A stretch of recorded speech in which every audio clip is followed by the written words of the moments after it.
ধরে নিয়ে যেতেছে। আমি বলছি বাবা আমার হাতে। আপনারা হয়তো বুঝতে পারছেন যে আমি কি বলতে চাচ্ছি। এই যে দেখুন, এই যে ছবিটা দেখতে পাচ্ছেন, একটা পশু, মানুষ না, একটা পশু।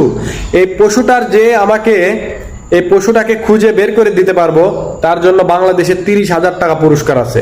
যে মানুষ নামের এই জানোয়ারকে আমাকে যে খুঁজে বের করে দিব, এই জানোয়ারকে যে খুঁজে বার করতে পারবো, তার জন্য বাংলাদেশে 30,000 টাকা পুরস্কার আছে। এই বান্দির পোলা এতটাই খারাপ, এতটাই নিকৃষ্ট, সেটা মুখ দিয়ে বলার মতো আমার ভাষা নাই। এই বান্দির পোলা এতটা খারাপ, এই বান্দির পোলার যাই লোকেশন আমারে বার করে দিতে পারবো, তার জন্য বাংলাদেশে 30,000 টাকা পুরস্কার।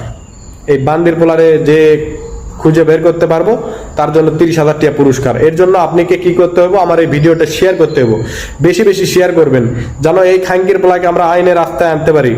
এই বান্দির পোলা এতটাই নিকৃষ্ট, এর বিষয়ে আমার কথা কইতু ঘেন্না লাগতেছে যে এতটা খারাপ।